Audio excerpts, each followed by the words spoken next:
Bulatkan tekad, kuatkan hati, negeri ini memanggilmu kawan.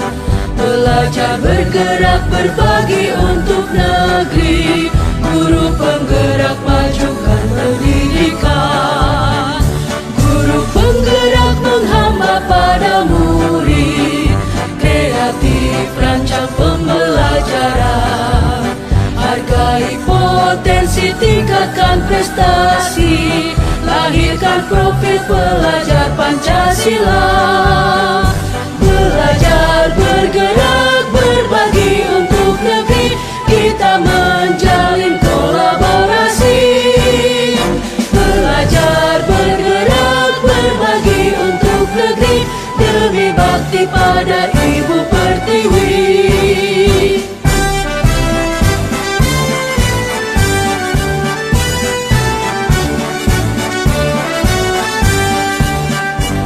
Bulatkan tekad, kuatkan hati, negeri ini memanggilmu kawan. Belajar, bergerak, berbagi untuk negeri. Guru penggerak, majukan pendidikan. Guru penggerak menghamba pada murid. Kreatif, rancang pembelajaran. Hargai potensi, tingkatkan prestasi. Lahirkan profil pelajar Pancasila. Belajar, bergerak, berbagi untuk negeri. Kita menjalin kolaborasi. Belajar, bergerak, berbagi untuk negeri. Demi bakti pada Ibu Pertiwi. Belajar, bergerak, berbagi untuk negeri. Kita menjalin kolaborasi. Belajar, bergerak, berbagi untuk negeri.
Hari ini saya Iris Briani Purba, calon guru penggerak Angkatan 11 Tapanuli Utara, ingin menyampaikan presentasi tentang menyebarkan pemahaman, yaitu berada di modul 1.4 tentang budaya positif.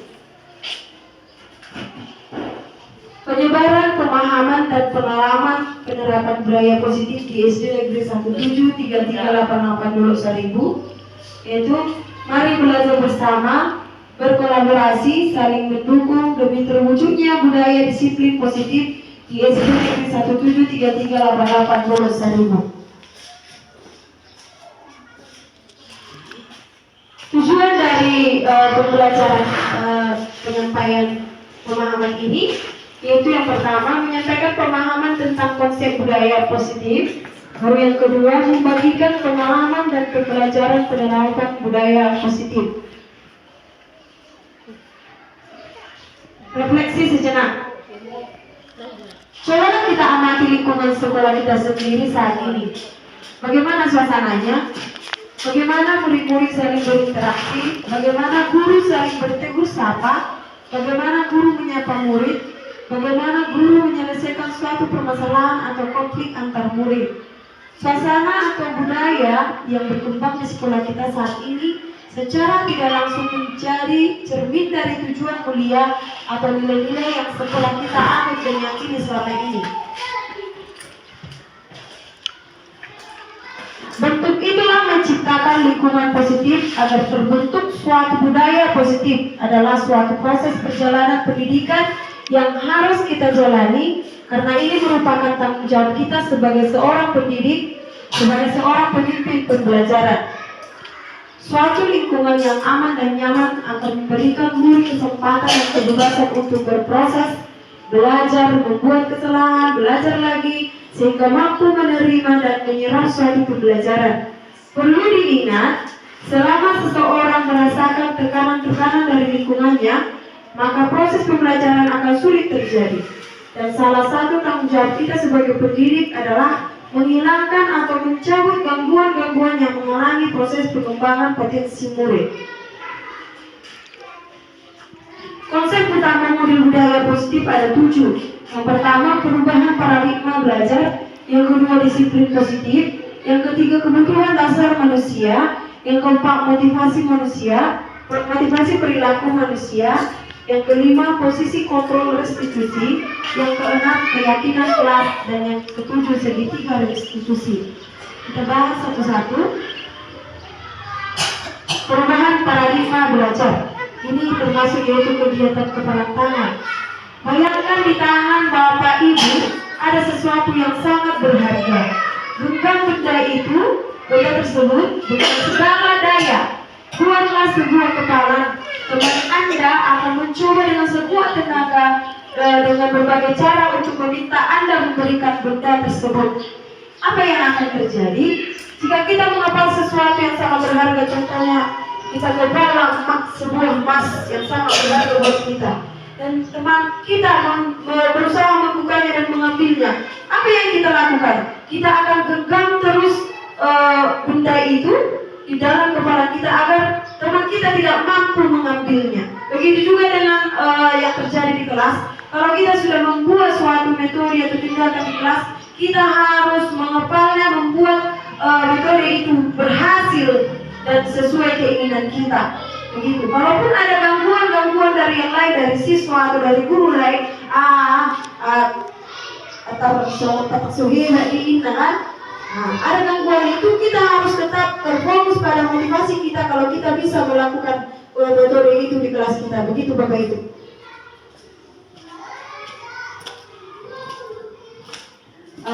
Oke, selanjutnya miskonsepsi tentang teori kontrol. Kalau tadi untuk mengembang tangan berarti tujuannya adalah mengontrol.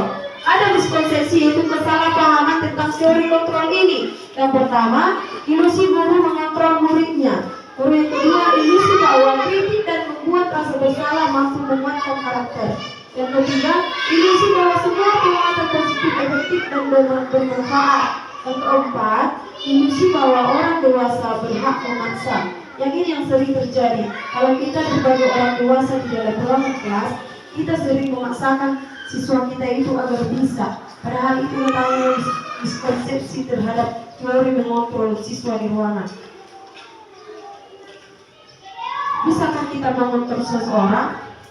Tujuannya, maksud dari stimulus respon dan teori kontrol ini beginilah perbedaannya. Pertama, stimulus respon ini kita mencoba mengubah orang agar berpandangan sama dengan kita. Baru yang kedua, perilaku buruk dilihat sebagai suatu kesalahan. Tidak cukup sampai dia meminta maaf, baru orang lain bisa mengontrol saya. Kalau teori kontrol itu, kita berusaha memahami pandangan orang lain tentang dunia. Baru semua perilaku memiliki tujuan. Hanya Anda yang bisa mengontrol diri Anda.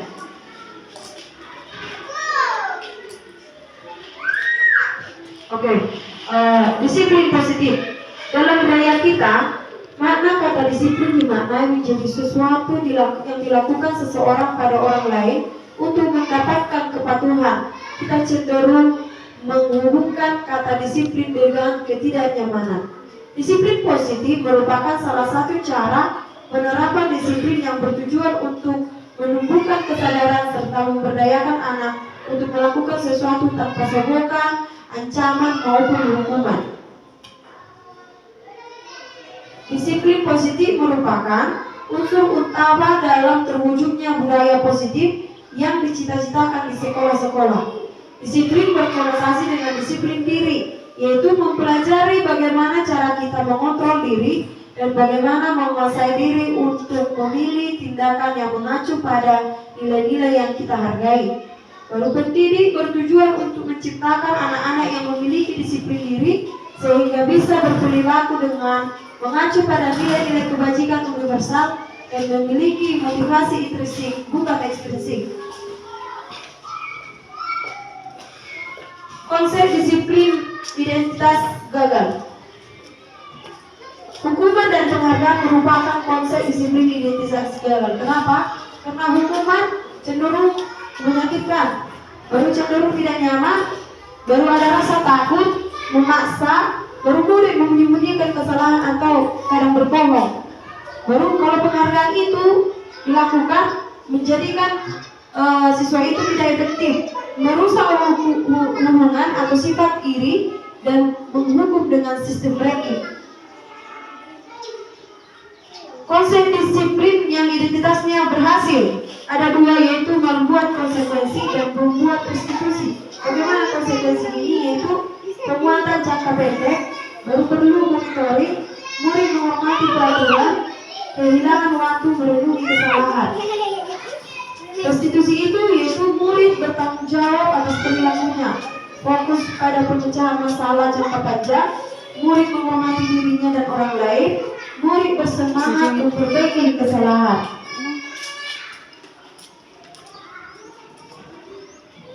Apa yang dimaksud dengan restitusi ini?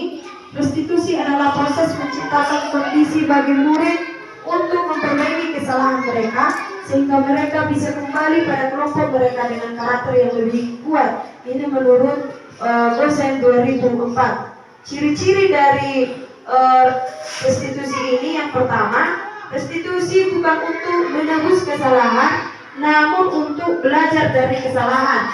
Baru restitusi memperbaiki hubungan.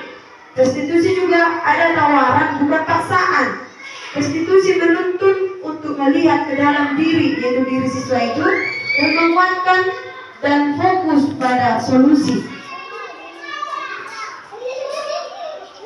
Yang berikutnya, motivasi perilaku manusia. Pengertian dari motivasi adalah dorongan yang muncul pada diri seseorang secara sadar atau tidak untuk melakukan suatu tindakan. Ada tiga, yaitu menghindari ketidaknyamanan dari hukuman, mendapatkan imbalan atau penghargaan, menghargai nilai kebajikan diri sendiri. Bagaimana menghindari ketidaknyamanan ini? Yaitu murid melakukan disiplin diri karena ia takut dihukum oleh gurunya. Atau ini adalah motivasi ekstrinsik, yaitu dari luar yaitu hukuman ini. Baru ada mendapatkan imbalan atau penghargaan. Murid, apa yang akan terjadi? Murid melakukan disiplin diri karena ia ingin mendapatkan imbalan, yang ini dimaksud dengan motivasi ekstrinsik juga. Dari yang terakhir, menghargai nilai kebajikan diri sendiri, yaitu murid melakukan disiplin diri karena sadar akan nilai kebajikan dirinya. Atau ini adalah motivasi intrinsik yang kita harapkan dari siswa. Siswa dapat termotivasi dari dirinya sendiri, bukan karena ada hukuman, bukan karena ada paksaan makanya mereka melakukan sesuatu itu dengan baik, tetapi mereka berkeinginan dari dalam dirinya sendiri, lalu menghargai nilai-nilai kebajikan yang ada dalam dirinya sendiri. Seperti yang sudah saya cantumkan di dalam slide, bahwa peduli itu termasuk nilai kebajikan, kebersihan, belas kasih, percaya diri, kejujuran, dermawan, kedamaian, bersyukur, bijaksana, ada rasa tanggung jawab. Itu semua adalah nilai-nilai kebajikan. Ada 5 kebutuhan dasar manusia. Yang pertama, kebutuhan untuk bertahan hidup, yaitu makan minum adalah kebutuhan kita untuk bertahan hidup di dalam dunia ini. Yang kedua, cinta kasih sayang. Sebagai manusia kita membutuhkan cinta kasih sayang dari keluarga kita, dari teman dekat, dari saudara dekat, begitu. Kita membutuhkan cinta kasih sayang. Artinya kita tidak dapat mulai salat ibu, bapak ibu pasti merasa menyendiri loh, kita merasa kesepian. Tetapi kalau ada orang yang menyayangi kita, mencintai kita, itu adalah kebutuhan memang dari manusia. Yang ketiga adalah kebebasan. Bagaimana yang dimaksud dengan kebebasan ini? Bebas berpendapat, bebas mengambil keinginannya sendiri, membeli sesuatu sesuai keinginannya. Itu yang dimaksud dengan kebebasan. Kesenangan. Kesenangan ini adalah melakukan sesuatu membuat dia bahagia dan bergembira. Itu maksudnya.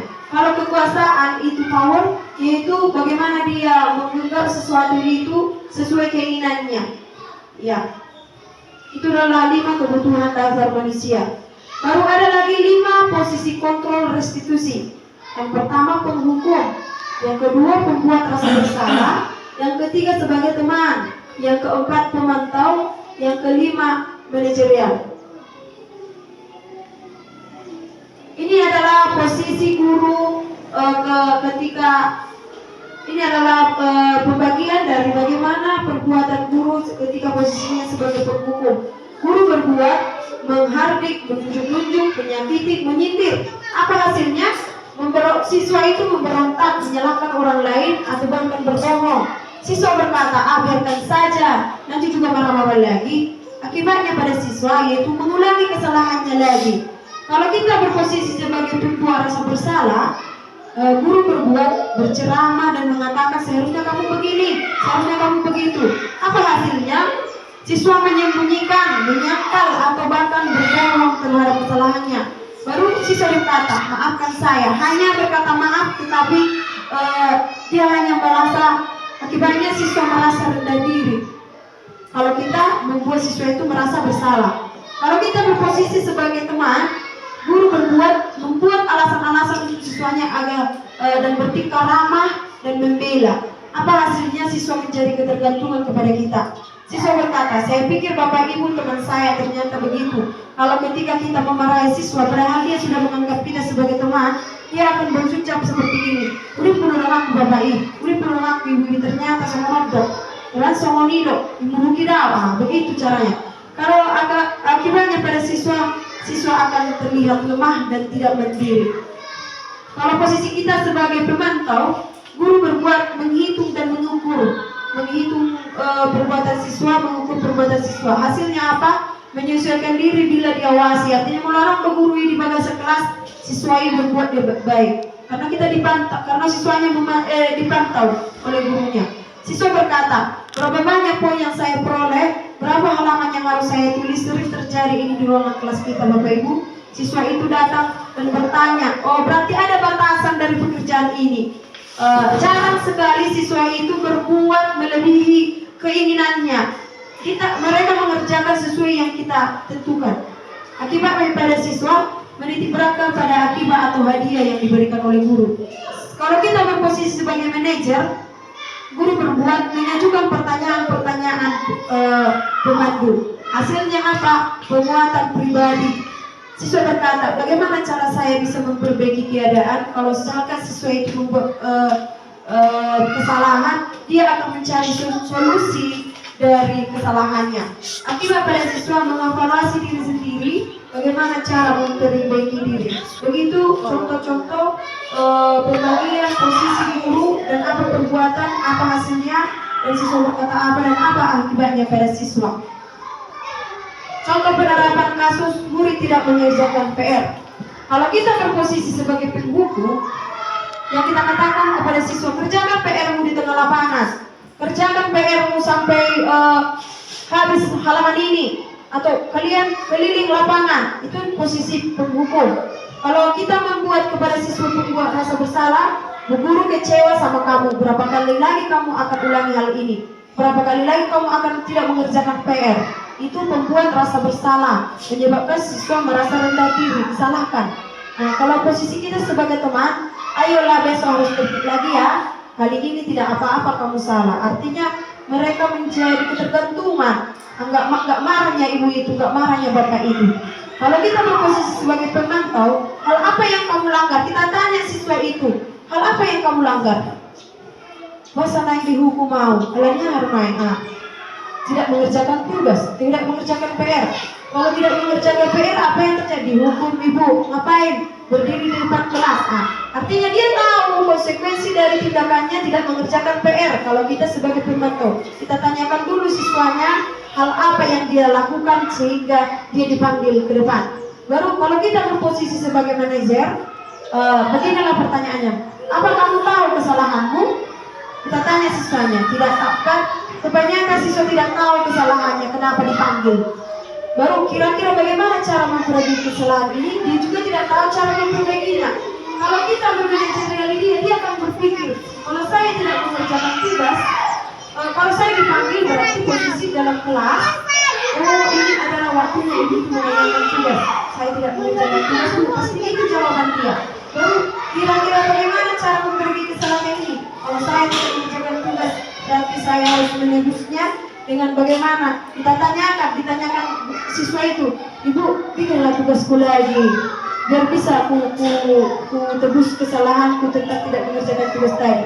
Oh, dikasih gurunya lah tugas sama dia, atau bisa jadi ibu mencuci kamar mandi mau dari dirinya sendiri lah kita menurut. Dari diri sendiri mengambil solusi untuk dirinya. Asal ada biar ada jerak begitu. Ini adalah contoh murid tidak mengerjakan tugasnya. Oke, disiplin positif ini kita ambillah itu tentang keyakinan kelas. Kalau keyakinan kelas ini yaitu seseorang akan lebih tergerak dan bersemangat untuk menjalankan keyakinannya daripada hanya segera mengikuti serangkaian peraturan tertulis tanpa makna. Murid-murid pun demikian. Mereka perlu mendengarkan dan memahami arti sesungguhnya tentang peraturan-peraturan yang diberikan. Apa nilai-nilai kebajikan di balik peraturan tersebut? Apa tujuan utamanya? Sehingga tidak hanya sekedar mengikuti serangkaian peraturan-peraturan yang mengatur mereka tanpa memahami tujuan mulianya. Bagaimana keyakinan kelas ini perbedaannya dengan peraturan kelas? Yang sering kita lakukan di kelas itu adalah peraturan kelas. Peraturan kelas ini adalah sesuatu yang sudah kita tentukan sebelum kita masuk ke kelas itu. Tetapi kalau keyakinan kelas ini adalah sesuatu yang sudah diyakini siswa itu merupakan perbuatan yang harus dilakukan. Contohnya tidak membuang sampah itu. Tanpa kita tuliskan di dalam dinding atau dibuat di dalam peraturan, siswa juga tidak sudah tahu atau sudah yakini kalau membuang sampah itu adalah salah. Sudah tahu di mana-mana pun itu sudah diterapkan, membuang sampah itu adalah salah. Jadi sudah terbersih di pikirannya, membuang sampah salah, tetapi sering masih dilakukan. Bagaimana menertibkan keyakinan kelas ini di ruangan? Contoh keyakinan kelas dan perbedaannya dengan peraturan. Kalau peraturan itu sering kita bikin dilarang mengganggu orang lain. Oke. Baru keyakinan kelas yang dimaksud dari dilarang mengganggu orang lain yaitu tanggung jawab. Baru ada lagi menghargai orang lain. Baru kalau kita buat peraturan, hadir di sekolah minimal 15 menit sebelum pembelajaran dimulai. Keyakinan kelas atau nilai kebajikan yang dipuji yaitu menghormati orang lain atau memiliki komitmen saya tidak boleh terlambat. Baru kalau peraturan kita buat dilarang melakukan kekerasan. Keyakinan kelas atau nilai kebajikan yang dituju adalah keselamatan atau menghormati orang lain. Kalau kita membuat dilarang melakukan kekerasan, pastinya ini bertujuan untuk keselamatan. Itulah nilai kebajikan yang tertera di dalam kekerasan. Keyakinan di ruangan kelas 5. Saya menuntut mereka untuk menuliskan di dalam sebuah kertas tentang hal-hal apa saja yang mesti dijaga di ruangan kelas itu. Mereka menuliskan tidak boleh ribut ketika belajar, bertujuh tangan ketika guru menjelaskan dan ingin bertanya, baru tidak membuang sampah, tidak boleh permisi ketika guru menjelaskan, atau tidak boleh mencolek-colek. Itu yang mereka tuliskan di dalam kertas itu, dan mereka tempelkan di pintu lemari di kelas itu. Artinya dari 23 siswa di kelas 5, mereka memiliki 8-10 jenis dari keyakinan yang mereka tuliskan. Sehingga waktu itu saya membuat keyakinan kelas, merangkumnya menjadi 4 nilai kebajikannya, yaitu nilai kebajikan disiplin. Bagaimana nilai kebajikan disiplin? Ayo hadir di sekolah. Inilah kata positifnya. Ayo hadir di sekolah dan kelas tepat waktu. Bukan kalau kata negatifnya, tidak boleh terlambat. Orang sering kita sebutkan tidak boleh terlambat. Padahal kalau disebutkan dia di dalam kata positif, ayo hadir di sekolah dan kelas tepat waktu. Kalau nilai kebajikan sopan santun, yaitu bersikaplah sopan dan saling menghormati. Itu nilai kebajikannya. Atau tidak boleh kamu menghina kawanmu. Bukan begitu cara menyebutkannya kepada siswa. Baru ada ketertiban, nilai kebajikan ketertiban. Jagalah ketertiban, jagalah kebersihan, jagalah keindahan dan kenyamanan kelasmu. Ini kan inilah yang disebutkan di kelas. Tidak boleh membuang sampah, tidak boleh mengotori kelas, tidak boleh mencoret-coret dinding. Bukan itu bahasa yang kita lakukan di kelas. Baru nilai kebajikan tanggung jawab. Ayo kerjakan dan selesaikan. Artinya banyak yang mau yang mau diselesaikan. Lakukan tanggung jawabmu di kelas ini. Itu maksudnya Bapak Ibu. Itu contoh keyakinan yang saya buat di kelas 5.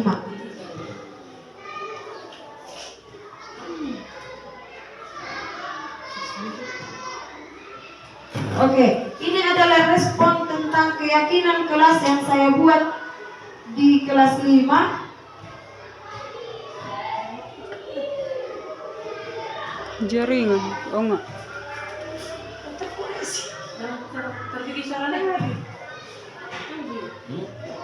Maksud tuh baju tuh Bluetooth itu.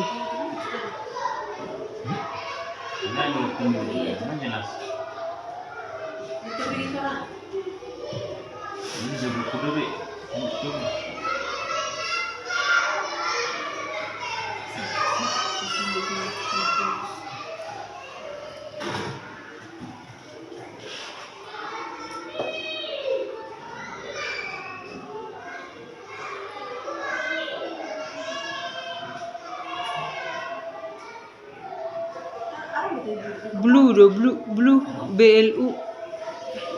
Sana gimana? Nah, betul tinggi. Sesuatu ada dia, ada dia. Nah, ini juga.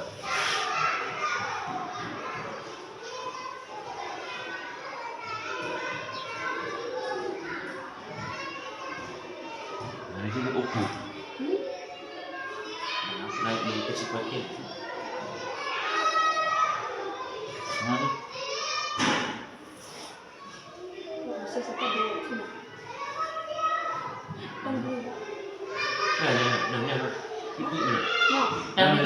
Turun. Mak.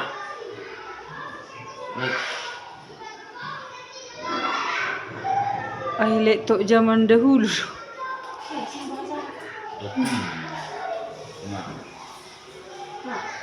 Enggak.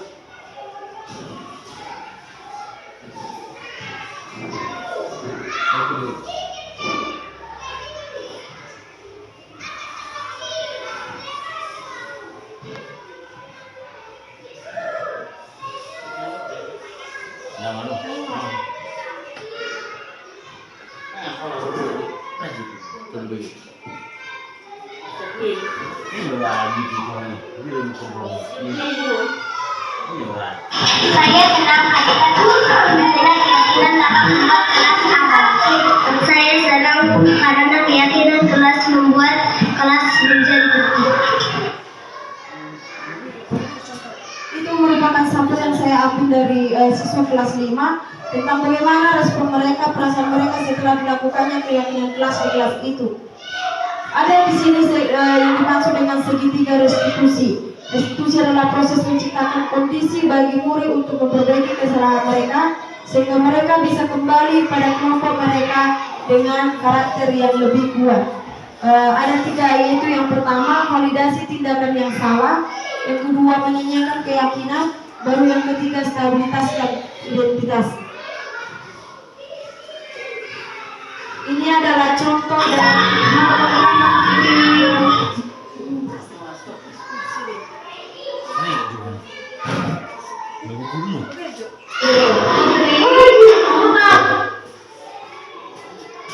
Monumen itu bukan kayak asli kan? Monumen itu monumen ini. Suaranya senlek topi masuk. Nah, ini adalah contoh kita mengekspresi ya. Ini skenario tentang putri terlambat ke sekolah dan pikir menegurnya. Ini yang saya ambil waktu itu dengan Ibu Silaban. Si putri terlambat dan Ibu Silaban menyebutnya tidak boleh terlambat lagi. Dan untuk tindakan berikutnya,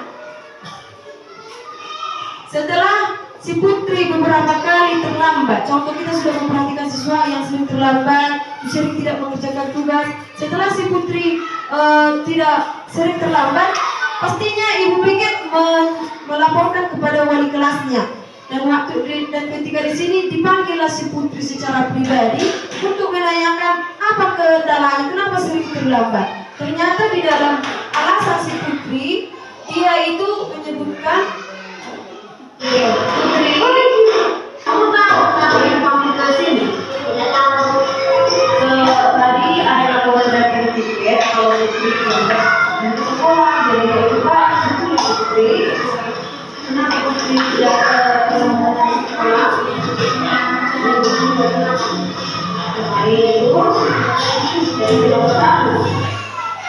Nah, itu adalah contoh dari alasan si putri. Dia setelah kita tanyakan, kalau kita biarkan hanya menghukum, kenapa dia dihukum di lapangan, kenapa terlambat bangun. Padahal dia terus-menerus melakukan itu, berarti ada sesuatu yang terjadi. Dia sering begadang. Katanya dia bermain tadi malam, jadi itu alasan dia. Jadi kita kasihlah. Waktu pertama kita menstabilisasikan identitas, apa alasan dia dipanggil? Dia menjawab, karena saya dari terlambat. Nah, validasi tindakan salah, dia terlambat. Menanyakan keyakinan, dia tidak akan lagi terlambat. Itu maksudnya dari kegiatan segitiga restitusi itu. Stabilitas identitas, setiap orang pasti pernah melakukan kesalahan. Sering kata aku juga dan bahwa alusimak dan bahwa, nah kan? Nah, kamu bukan satu-satunya yang pernah melakukan itu. Artinya masih ada temanmu yang bukannya ibu pastabi, ibu apa, sering kita bisa bilang ke itu agar dia jujur dalam tindakannya. Validasi tindakan salah, kamu tentu punya alasan melakukan itu. Kamu tentu punya alasan kenapa kau terlambat. Ya lu mana mak? Lalu menanyakan keyakinan kelas apa yang telah kita sepakati, yaitu tidak boleh terlambat atau yang tadi 15 menit harus sampai sebelum memulai pembelajaran. Ya kan? Kamu ingin menjadi orang seperti apa? Saya ingin menjadi orang yang lebih disiplin. Ya kan? Terus apa yang menunjukkan kalau disiplin tidak boleh terlambat lagi? Begitu cara kita menghadapi siswa yang seperti itu.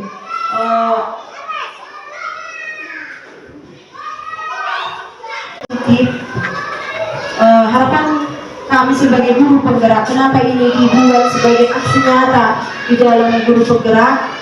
Untuk menyebarkan ini agar bukan cuma kami saja yang melakukannya di ruang kelas, tetapi kita sebagai guru di awal saya sudah buat bahwa kita sebagai guru di SD 17338 ini kita harus saling berkolaborasi untuk melakukan sesuatu hal yang baik yang kita harapkan berada di ruangan kelas kita. Bukan cuma kita sering pikiran kalau kita datang mengajar pulang, siswa mengerjakan tugas tidak mengerjakan tugas hukum.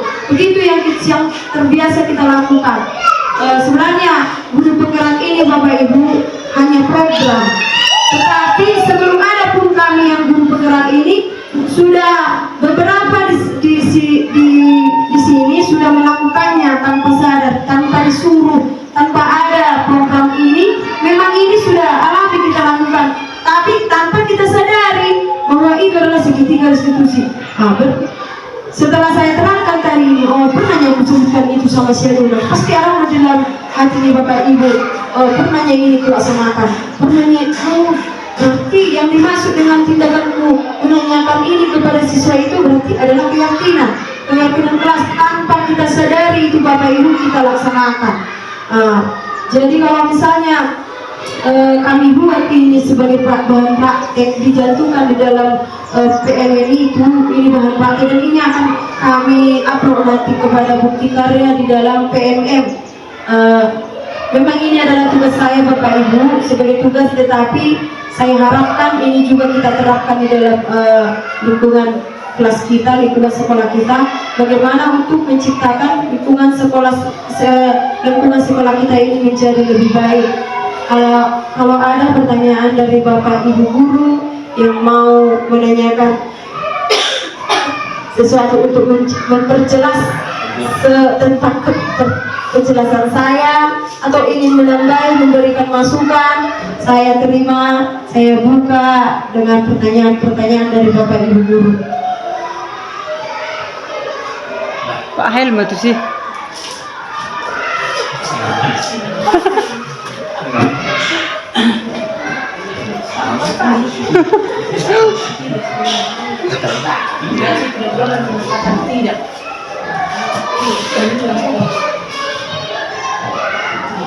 Ya, terima kasih untuk Ibu Bubak yang telah memberikan gambaran tentang Keyakinan kelas.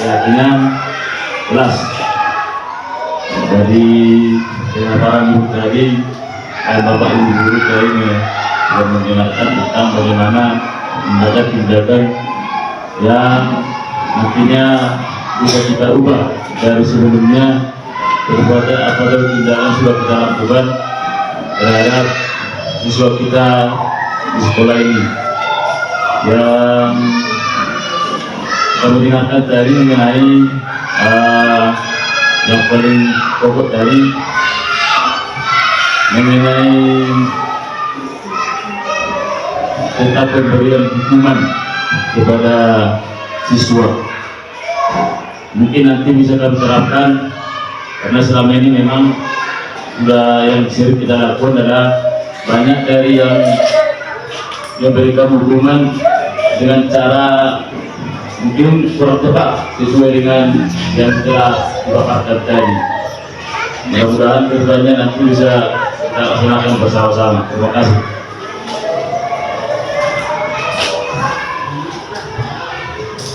Ya, terima kasih kepada Pak Halu Baturiwan yang memberikan masukan atau pendapat dari hasil penjelasan tentang disiplin positif ini. Apakah ada dari teman-teman yang lain yang mau memberikan masukan, pertanyaan?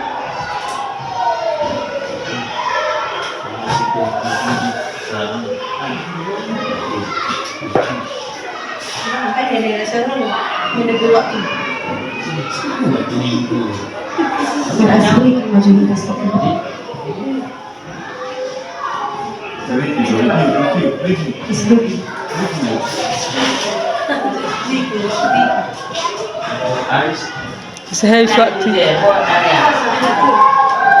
kewer ice breaking kewer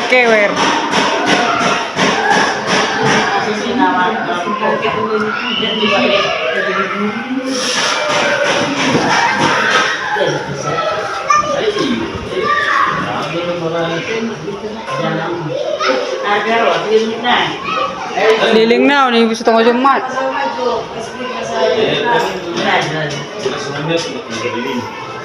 Makanya ya dulu kata dia sulina. Belum dua. Jangan ini kan. Ini dulu sulina online jangan. Kan saya berkata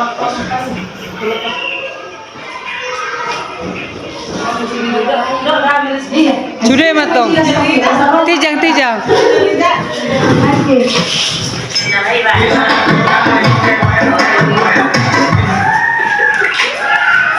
Bapak Hel.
Ulang selai. Selesai? Dah lebih 20 minit na yan no saya. 20 na eh. Mas kiri. Iya orang.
Dan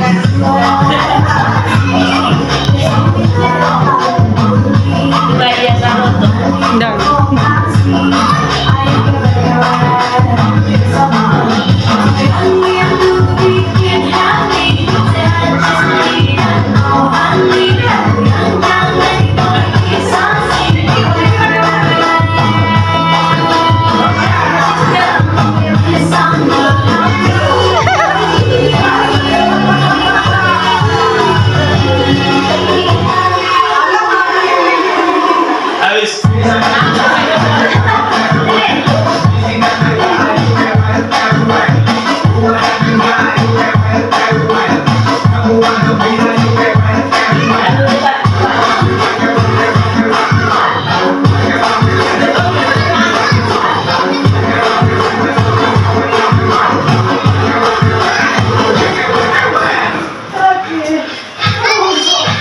Oke. Untuk presentasi saya tentang budaya positif, disiplin politik, tentang keyakinan kelas yang sudah saya susun sebelumnya. Terima kasih kepada waktu Bapak Ibu guru yang sudah menyampaikan kepada saya untuk presentasi saya. Sebagai saya sebagai guru, salam guru penggerak dari Tapanuli Utara. Terima kasih. Salam guru penggerak, bergerak, menggerakkan. Panas.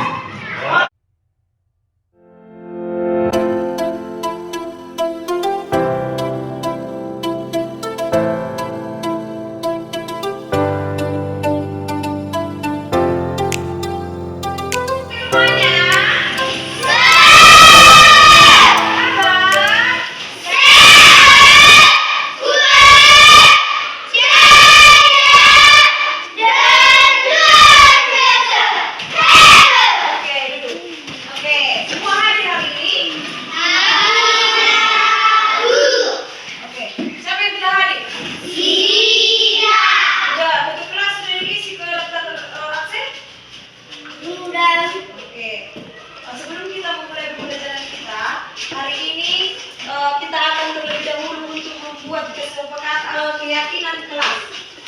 Keyakinan kelas sama dengan kesepakatan kelas. Yang pernah mendengarkan kesepakatan kelas. Sebelum memulai pembelajaran adalah dibentuk keyakinan kelas atau sama halnya dengan peraturan kelas yang harus diikuti selama berada di kelas ini. Ya, dengar ya Abdina? Selama berada di kelas ini, artinya apa keinginanmu di kelas ini untuk menjadikan kelas kita ini aman dan tertib? Siapa dulu? Untuk menjaga ketertiban kelas kita, apa yang harus kita lakukan? Menjaga kebersihan. Untuk menjaga keamanan waktu belajar. Betul. Apa? Berturut.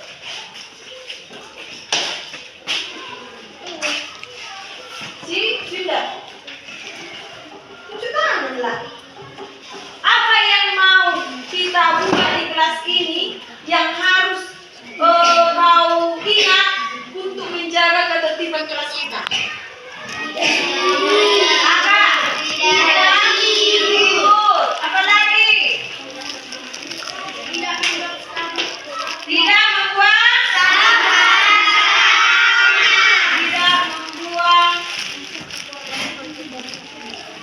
sampah sembarangan.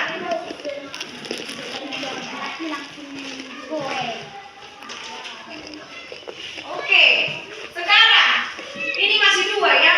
Ada banyak yang harus kita yakini. Kalian yakini kalau itu akan mendukung pembelajaran di kelas kita. Tuliskan dulu di sini. Harus di surat di kelas dulu pilihnya dia. Tapi kemarin di kelas 3 ada katanya kesepakatan kelas. Apa yang harus kita sepakati? Kalau ini sekarang keyakinan. Mana yang kau yakini? Kau yakini akan dan beritahu asal kalau mulut ibu, ya kan? Betul sampah. Sama harus ya sekelas sekali.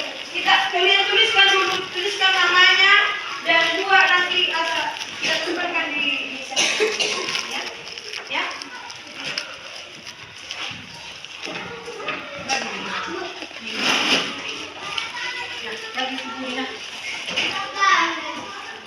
balik ya. Cepat. Cepat dituliskan. Kita lanjut pembelajaran kita. Cepat dituliskan. Siapa yang sudah siap ke depan baru ditempelkan nanti ke pintu lemari ya. Oke. Lurus dibikin ya. Oke, di situ diluruskan ke samping yang dibikin si skill ya. Unang lapat tong bebe julo korkedo.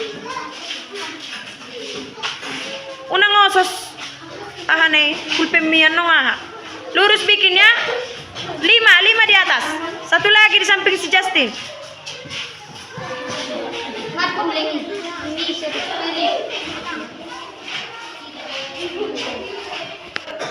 Ibu lihat dulu ya. Menyambung kelas. Tidak ribut.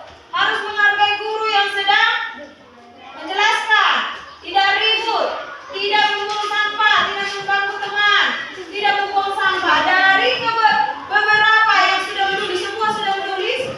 Di sini ada banyak kesamaan. Artinya nanti kalau keyakinan kelas ini harus dirembukan secara bersama-sama. Mana yang paling banyak? Ada di situ ibu lihat tidak ribut.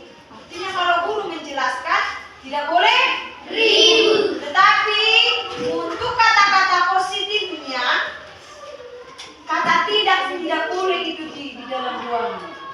Tidak boleh membuang sampah, tidak boleh ribut, tidak boleh mengganggu teman. Kata-kata positif yang cocok dibuat yaitu kita gantilah kata tidak ribut ini menjadi tertib selama pembelajaran. Oke, lanjut. Kalau kata positif tidak membuang sampah sembarangan, menjaga kebersihan, atau bisa buanglah sampah pada tempatnya, iya kan? Ini diganti gini, buanglah sampah pada tempatnya.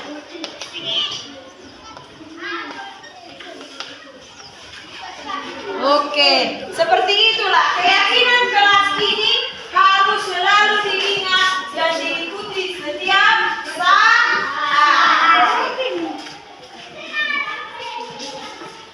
Oke, siap.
Saya senang karena keyakinan dapat membuat kelas aman.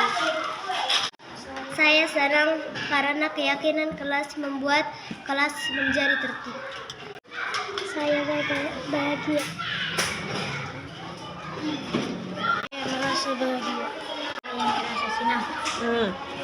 Saya merasa bahagia. Saya merasa senang.